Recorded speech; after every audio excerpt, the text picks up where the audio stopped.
In the quiet town of Asa, where the morning mist always lingered above the river and the water whispered secrets to anyone who dared listen, stood a tiny wooden salon known as Akosia's Beauty Salon. It had no painting, no mirror outside, no luxury attached to the wooden store, just a curved cowrie shell tied to the entrance that jingled whenever someone walked in.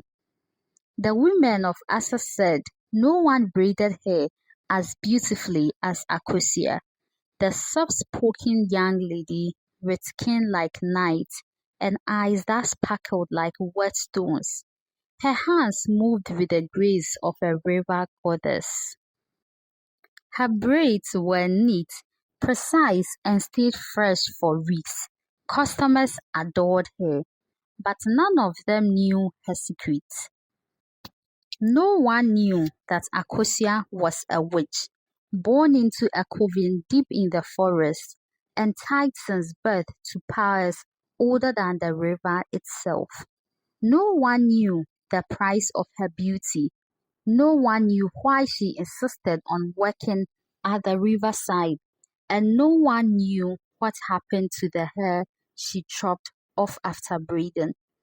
Every evening, after the last customer left, Akosia would sweep the scattered strands of hair on the floor, black, brown, soft, coarse, each one glowing faintly in the dim lantern light. She would gather them into a small brass bowl, cover it with a cloth, and walk barefoot to the edge of the river. There, standing knee-deep in the water, she whispered, "Nana Tuja, ancient mother, daughter of the moon, accept their hair, accept their strength, make me young, make me rich, make me beautiful forever." And the river would stir, water would bubble around her, cold and ancient, while pale ghost hands reached from beneath the surface and collected the strands. These were the hands of the witches, the ones who lived beneath the riverbed. They fed on human hair, drawing power from it. The more hair Akosia gave them, the stronger they became, and the stronger they made her. That was the deal. Her ageless beauty, her wealth, the strange glow of her skin, everything came from the hairs of innocent women who trusted her. One afternoon, a young woman named Amma came to the shop. She was the daughter of a fisherman, shy and soft-spoken, but blessed with a kind of beauty that turned men speechless. Her long hair flowed like a wave, thick, rich, and black as the river at midnight. When Amma entered, Akosia felt her heart stop. No hair had ever carried power like this. The river spirit whispered in her ear, take it all." Akosia smiled warmly at Amma and asked gently, "My dear, what style are we doing today?" "Just braids," Amma said. "Simple ones." "My mother said you are the best." Akosia's fingers trembled with excitement as she parted the hair. But something strange happened. Each time she touched Amma's hair, a tingle ran up her arm. It was as if the girl carried a hidden power of her own. Akosia thought nothing of it. All she knew was that the witches would reward her greatly when Amma left. When Amma left, her trimmed ends lay scattered on the floor like falling feathers. Akosia gathered every single strand, her heart racing. That night, under the silver moon, Akosia stood in the river and offered the hair. But something was wrong. The water did not stay. Her hands reached up. The river remained still like glass. Then suddenly, a loud shout through the night. The water foamed around her feet, rising like an angry beast. A voice boomed, "Akosia, you have brought us forbidden hair." Akosia went back, "Forbidden? But, but it is the hair like any other hair." "Not this one," the voice shouted. "She belongs to a powerful spirit lineage. Her hair is sacred. We cannot eat it. We cannot use it." Anger bubbled beneath the river. "You have angered the ancient mothers." The river exploded, throwing Akosia backwards. She hit the river bank, breath shattered, heart pounding. That night, the witches gathered at her shop. Ghostly women with flowing white hair, feet that did not touch the ground, and eyes that glowed. "You have broken the balance," their leader shouted. "You fear that sacred hair. It burns us." Akosia fell to her knees. I I did not know." "You should have known. You grew greedy. You wanted more beauty, more riches, more youth. You forgot the rules." With one swift gesture, they blew out the lanterns. Darkness swallowed the shop. Then she felt it, her face changing, her skin tightening, wrinkles forming like cracks on old clay. Her beauty, her ageless glow, was fading. "No, please!" Akosia screamed.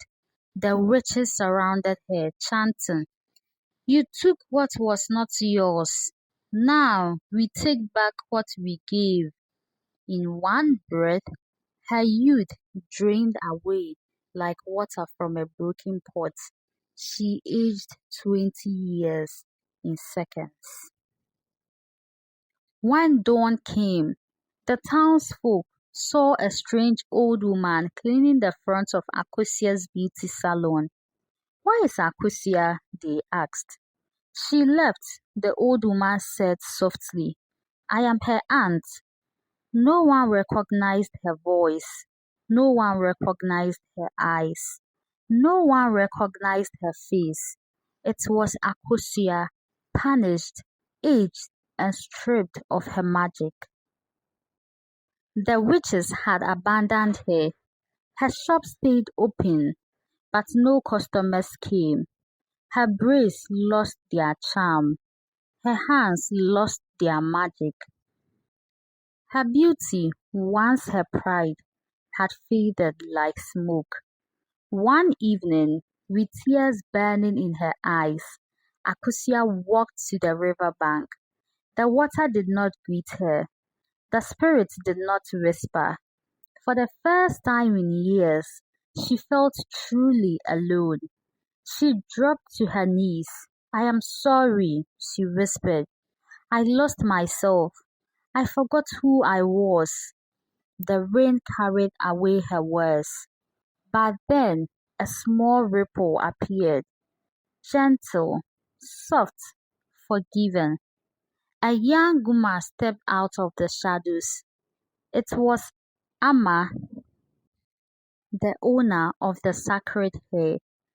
"I know what you are," Amma said quietly, "and I know what they did to you." Akosia looked up, trembling. Amma knelt beside her and touched the river surface. The water glowed.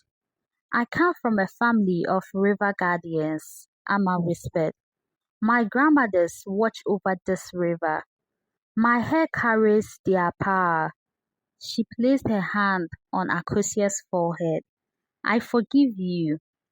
Warm light spread through Akosia, easing her pain, but not restoring her beauty. Instead, it gave her peace. "You cannot have your old life again," Amma said, "but you can start anew." And with that, Amma disappeared into the mist. Akosia rebuilt her shop, not as a witch, but as a humble hairstylist. She braided with patience. She cut hair with respect. She never collected a single strand again. People slowly returned, not for magic, but for the quiet kindness she now gave. Her beauty never returned, but she found something better: rest, humility, and redemption. And every night, when the river whispered, she smiled softly. The witches had lost her, but the river had forgiven her. 3 years passed after Akosia lost her powers. Her riverside salon had become a peaceful place, sunlit, warm, always filled with a scent of shea butter and coconut oil. The townspeople, once suspicious of her sudden aging, now trusted her again. But the river never forgot, neither did the witches beneath it.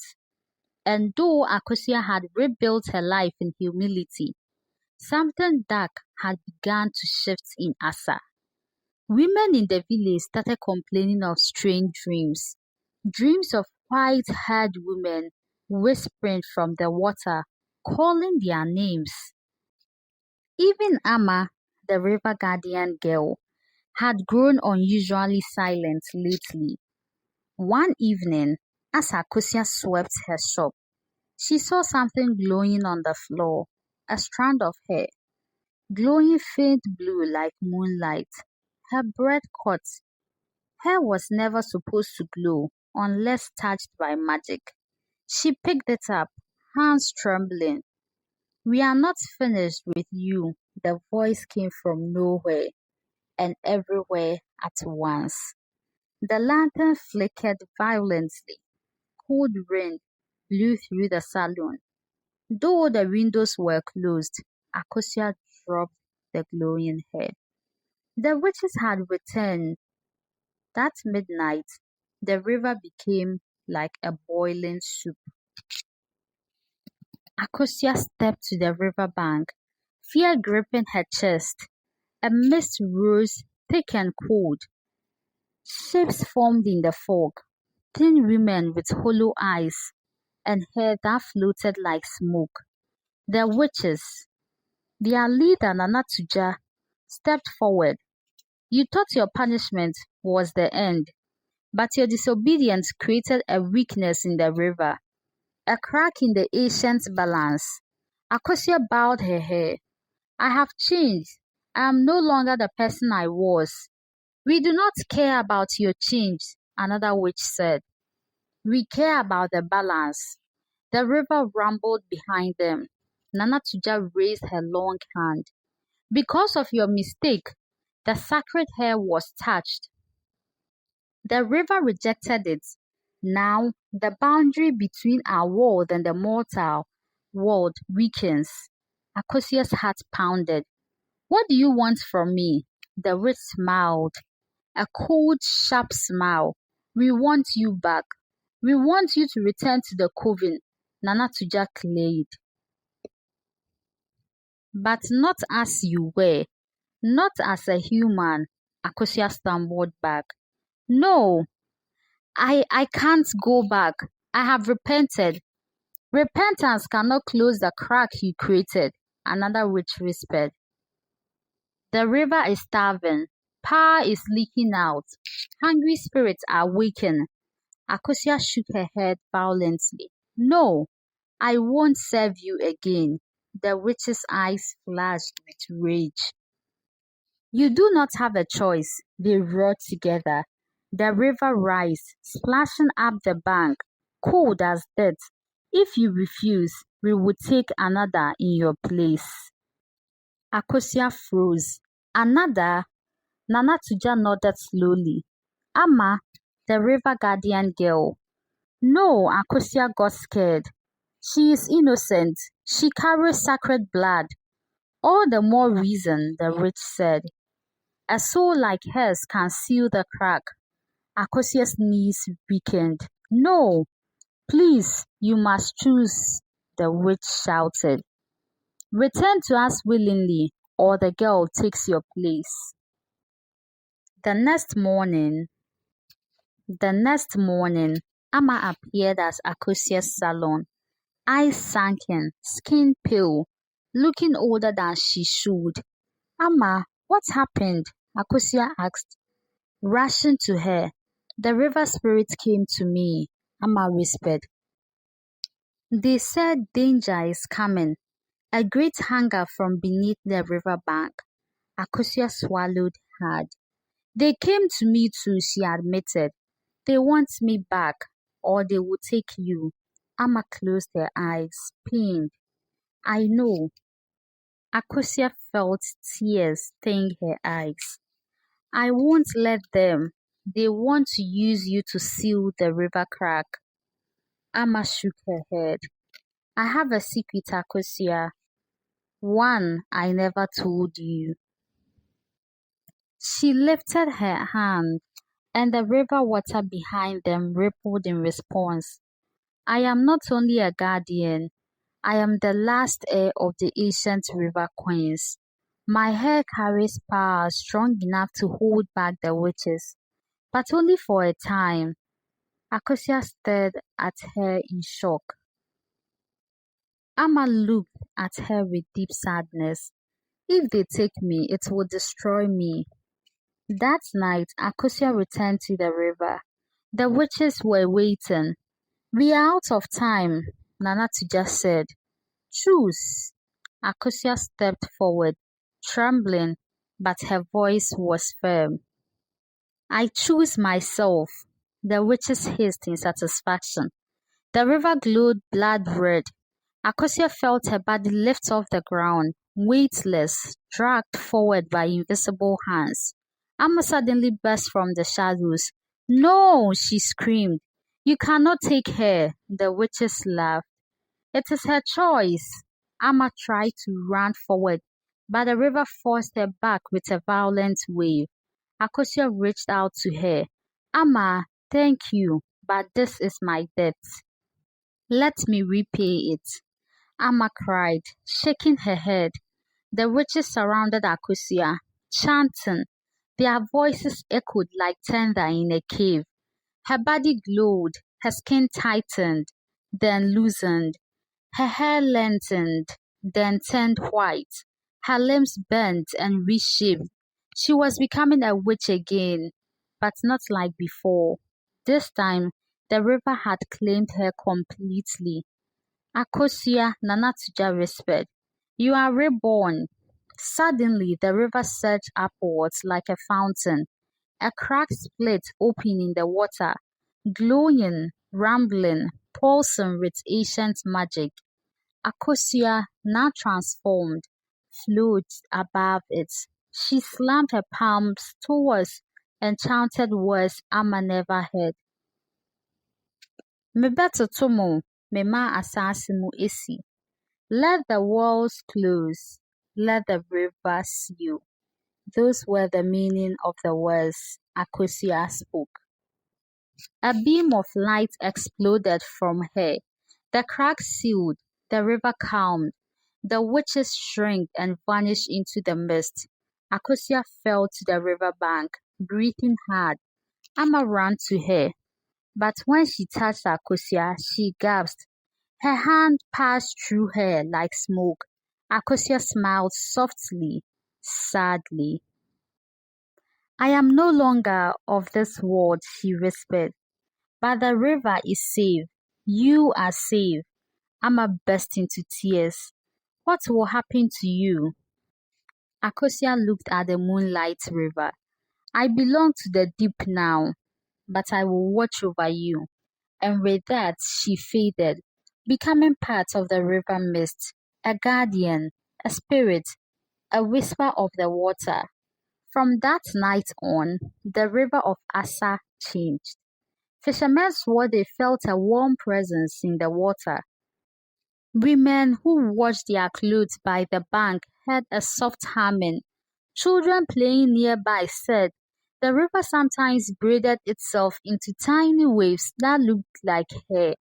Amma became the official guardian of the river, but she was never alone, for every night, when the moon shone on the water, a faint figure could be seen sitting at the river's edge.